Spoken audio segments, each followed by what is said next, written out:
सी news Bharat में आपका एक बार फिर से स्वागत है। खबर रेवाड़ी से है, जहां बीते दिन केंद्रीय मंत्री राव इंद्रजीत सिंह द्वारा दिए गए बयान ने राजनीतिक गलियारों में हलचल मचाकर रख दी है। आपको बता दें कि बयान पर सत्ता पक्ष के साथ रेवाड़ी से विपक्षी दल कांग्रेस के विधायक चिरंजीव राव भी खुलकर सामने आए और उन्होंने रेवाड़ी के विकास में राव इंद्रजीत सिंह को सबसे बड़ा रोड़ा बताया और कहा कि बीजेपी में गुटबाजी अब खुलकर सामने आ गई है। आपको बता दें कि कांग्रेस पार्टी के राष्ट्रीय सचिव, राजस्थान प्रभारी एवं रेवाड़ी से विधायक चिरंजीव राव ने आज अपने निवास पर पत्रकारों से बातचीत में कहा कि राव की राजनीति खुद को सांसद बनाने और बेटी को विधायक का टिकट दिलाने तक सिमट कर रह गई है। वहीं पिछले विधानसभा चुनाव में क्षेत्र की जनता ने राव के थोपे हुए नुमाइंदे को हरा दिया था। अब सुनील मूसेपुर की हार की सजा वे रेवाड़ी की जनता को दे रहे हैं। उन्होंने और क्या कुछ कहा, आइए आपको सुनवाते हैं। देखिए, कल हम लोगों ने देखा कि हमारे सांसद राव इंद्रजीत जी कल अपने पार्टी के दफ्तर के अंदर रेवाड़ी आए और वहाँ पर जो उन्होंने पहली बार अपनी जो बैठक करी उसके अंदर इनके खुद के पार्टी के नेता जो खुद अभी नए नए पार्टी में शामिल हुए हैं वही उस पार्टी की बैठक के अंदर नहीं आए। चाहे हमारे पूर्व में विधायक रहे हों रणधीर कापड़ीवास जी, चाहे आपके सतीश यादव जी हों या इनके चेयरमैन हैं अरविंद यादव जी, ये लगातार आरोप लगाते हैं कांग्रेस पार्टी के अंदर कि यहाँ गुटबाजी है। और स्वयं वहाँ पर हमारे सांसद राव इंद्रजीत जी ने स्वीकार किया कि इनकी पार्टी के अंदर कितनी ज़्यादा गुटबाजी है। तो मुझे लगता है कहीं ना कहीं कांग्रेस पार्टी पे जो ये लगातार आरोप लगाते हैं कि हमारी पार्टी में गुटबाजी है, इनकी अपनी गुटबाजी वो खुलकर सामने आई है। लगातार ये लोग आरोप लगाते हैं कि भाई रेवाड़ी के अंदर विकास नहीं हुआ। जो पत्रकार साथियों ने जब सांसद जी से सवाल किया कि रेवाड़ी में एक ईंट भी नहीं लगी पिछले 5 सालों में, तो उन्होंने इस बात का जवाब दिया कि क्योंकि हमारा विधायक यहाँ से नहीं बनकर आया इसलिए यहाँ पर विकास नहीं हुआ। तो सही मायने में तो इस बात को उन्होंने खुद स्वीकार किया कि सबसे बड़ा रोड़ा अगर रेवाड़ी के विकास के अंदर कोई बन रहा है तो यहाँ से सांसद राव इंद्रजीत जी हैं।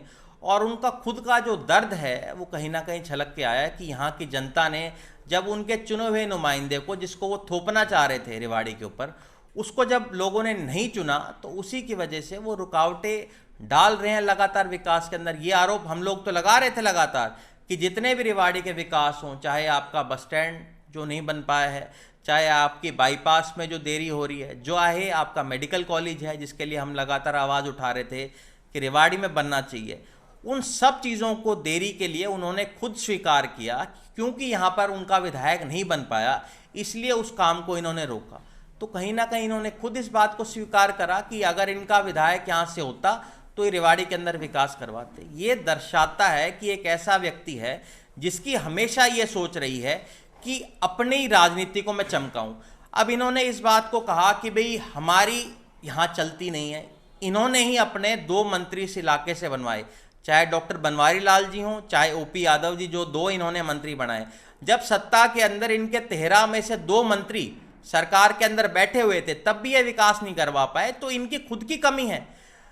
हर बार हम लोगों ने देखा है जब चुनाव नज़दीक आते हैं तो इनका एक ही रोना होता है हर बार कि मेरी मुख्यमंत्री से बनी नहीं या हम सत्ता पे काबिज नहीं हो पाए। पर सच्चाई ये है, इनकी एक ही इच्छा शक्ति रहती है, किसी भी तरीके से मैं सांसद का चुनाव जीत जाऊं या मेरी बेटी को विधानसभा की टिकट मिल जाए। मुझे लगता है कहीं ना कहीं इस राजनीति को आज देश की जनता और प्रदेश की जनता समझ भी रही है। इसीलिए जहां जहां बीजेपी के सांसद जा रहे हैं वहाँ वहाँ इनका विरोध हो रहा है। आप लोगों ने भी देखा होगा आज देवेंद्र बबली जी जो इनकी सरकार के अंदर मंत्री थे उनका विरोध हुआ।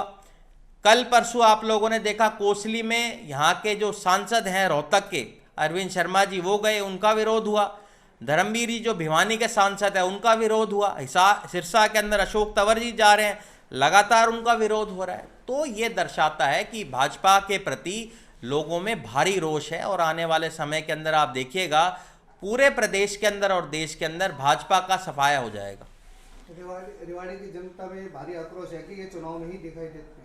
देखिए, सबसे बड़ी बात तो ये है जो मैंने लगातार कहा, हमने हमारे सांसद के जो दर्शन हैं वो चुनाव के जब 3 महीने रह जाते हैं तभी इनके दर्शन होते हैं। ये किसी के विकास कार्यों के अंदर नहीं जाते हैं। कभी आप लोगों ने देखा हो कि धावड़ा में गंदे पानी की इतनी बड़ी समस्या थी, आज तक उसका हल नहीं हो पाया। इसका कारण यही है कि इनकी इच्छा शक्ति नहीं है। इच्छा शक्ति अगर इनकी होती तो रेवाड़ी के अंदर मेडिकल कॉलेज बन जाता।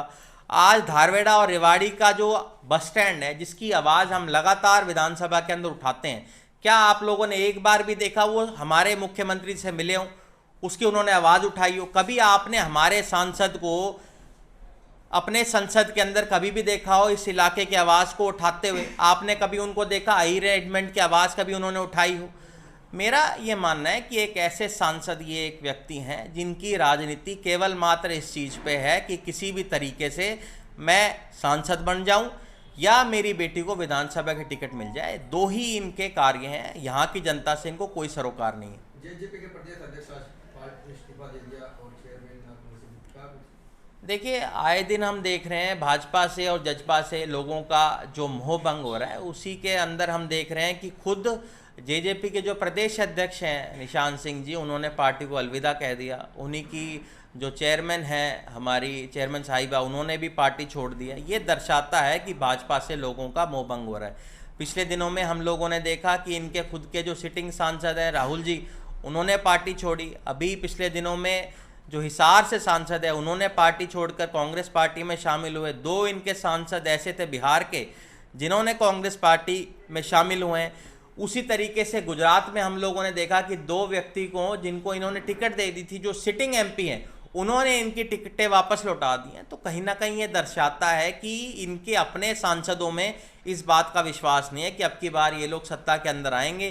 केवल मात्र ये केंद्रीय एजेंसियां जो हैं, ईडी, सीबीआई का दबाव बनाकर विपक्ष की जो आवाज़ को दबाने का काम ये कर रहे थे। अब जब चुनाव नज़दीक आ गए हैं, उन नेताओं के जो हौसले हैं वो अब बुलंद हो गए हैं और आने वाले समय में आप देखेगा कि बीजेपी का देश भर से सफाया हो जाएगा। सब आप राव इंद्रजीत पर तमाम तरह के आरोप लगा रहे हैं कि विकास कार्य नहीं कर रहे हैं। हमने भी क्वेश्चन पूछे तो उन्होंने नहीं जवाब दिया, लेकिन आखिर आप विपक्ष इतना कमजोर क्यों कि फिर भी वो लगातार जीत रहे हैं? देखिए, पहली बात तो ये, आप लोगों ने भी देखा होगा जब पिछली 2014 का चुनाव था, तब वो कांग्रेस पार्टी के अंदर थे। एक जो झूठे जुमले थे जो मोदी जी ने दिए, उसके लहर के अंदर वो 2014 के अंदर चुनकर आ गया। 2019 के अंदर भी उन्होंने, आपको याद होगा, एक बात कही थी कि आपको अगर मेरे से कोई नाराज़गी है तो मुझे वोट मत देना, आप मोदी के नाम पर वोट दो। ये लगातार मोदी जी के नाम पर वोट ले रहे थे। पर आप देखिए, लगातार अब तो मोदी जी का विरोध ही देश भर के अंदर होने लगे। और जहाँ तक काम की बात है, आप मेरे विधानसभा के किसी भी गांव में चले जाइए, किसी भी सरपंच से आप पूछ लीजिए, जितनी ग्रांट मैंने दी है, चाहे पिछले जो विधायक थे जो बीजेपी के थे, उनसे अगर ज़्यादा मेरी ग्रांट ना हो तो आप किसी भी सरपंच से जाकर पूछ सकते हैं। हमें जो हमारी ग्रांट मिलती है उसको बराबर हम लोग बांटते हैं।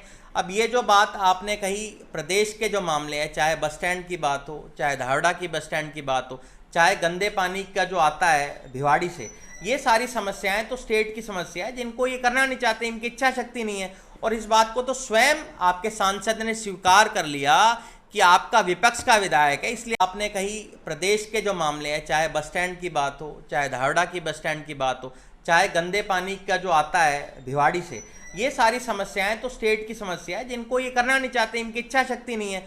और इस बात को तो स्वयं आपके सांसद ने स्वीकार कर लिया कि आपका विपक्ष का विधायक है, इसलिए हम काम नहीं होने दे रहे। तो हमें तो उसका जवाब देने की जरूरत ही नहीं, जब सांसद खुद इस बात को स्वीकार कर रहा है कि यहाँ से अगर इनका विधायक होता तो यहाँ पर काम होते। क्या सुनील मुसेपुर को हराना रेवाड़ी की जनता को भारी पड़ा, इसका बदला वो ले रहे हैं? देखिए, अगर उनको लगता है कि जनता के खिलाफ ये काम वो करेंगे, जनता को दंड देने का काम कहीं ना कहीं जो हमारे सांसद राव इंद्रजीत जी कर रहे हैं, इसका फल इनको आने वाले लोकसभा चुनाव में देखने को मिलेगा। और हम लगातार देख रहे हैं लोगों का विरोध हो रहा है। अभी क्या कारण है, आप देखिए, जितने भी और सांसद हैं जो चुनाव लड़ रहे हैं, उन्होंने अपने दौरे शुरू कर दिए हैं। अकेले हमारे एक ऐसे सांसद हैं जिन्होंने अभी तक गांव के दौरे शुरू नहीं किए।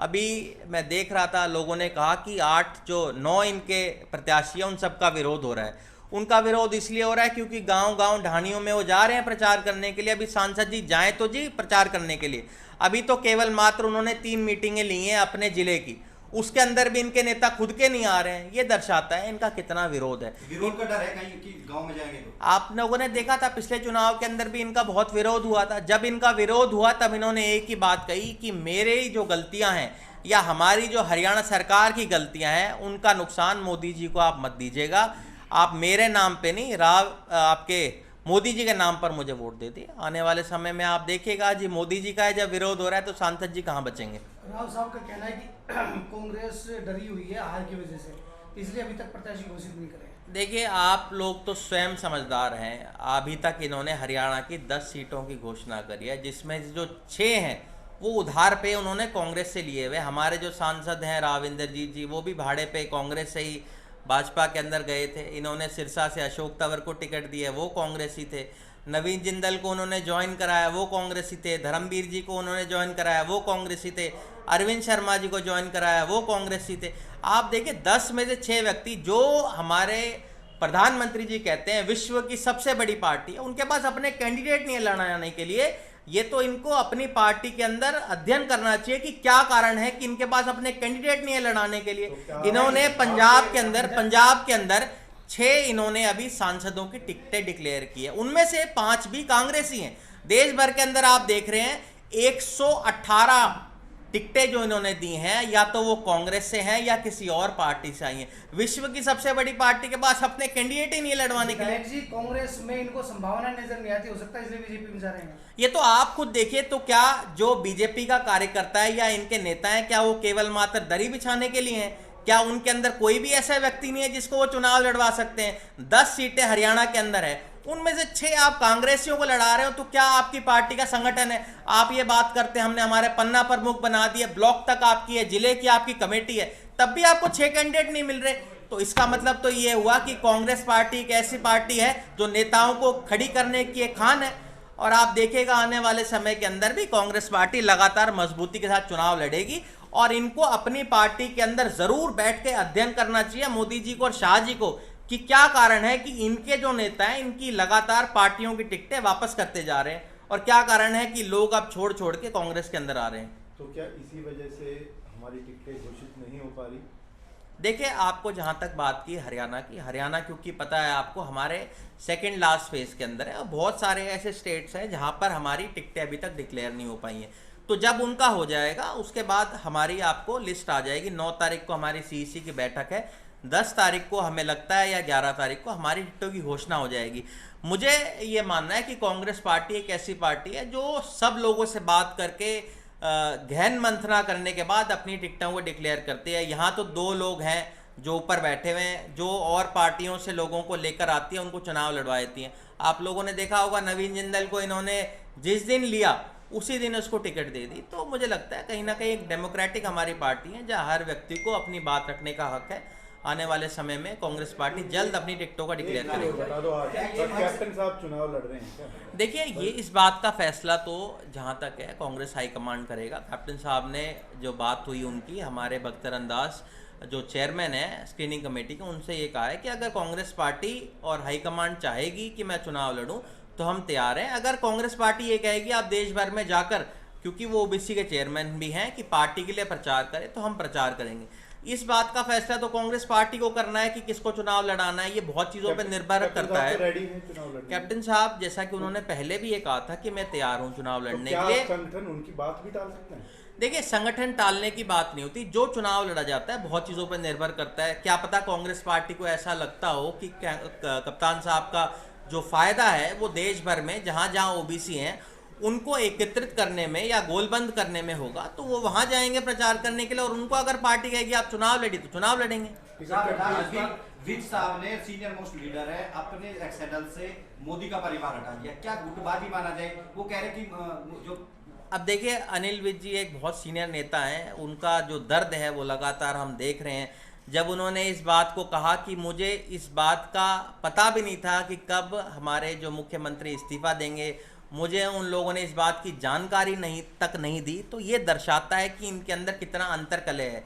क्या इनको अनिल विज जी के ऊपर विश्वास नहीं था कि अनिल विज जी को अगर ऐसा पता चल जाएगा तो क्या पता वो पार्टी के अंदर इनकी कोई भगदड़ मच जाए, इस वजह से उनको नहीं बताया। अभी लगातार हम देख रहे थे बीजेपी के बहुत सारे नेता हैं जो लिख रहे थे मोदी का परिवार, पर धीरे धीरे करके उनका जो परिवार है वो सिकुड़ता जा रहा है। और अनिल विज जी ने भी इसी तरीके से अपने हैंडल से हम देख रहे थे मोदी का परिवार हटा दिया है।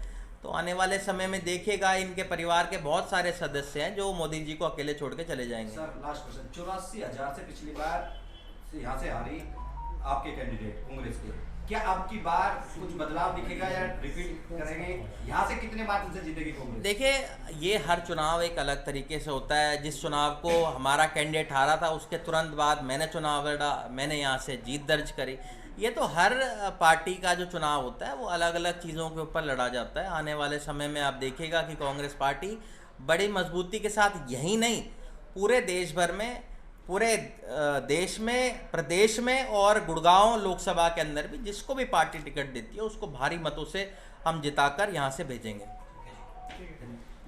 रेवाड़ी से सी न्यूज़ संवाददाता चैन सिंह की रिपोर्ट। फिलहाल इस खास रिपोर्ट में बस इतना ही। देश दुनिया की तमाम खबरों की जानकारी के लिए आप देखते रहें सी न्यूज़ भारत। हर खबर आपके साथ, आपके हाथ।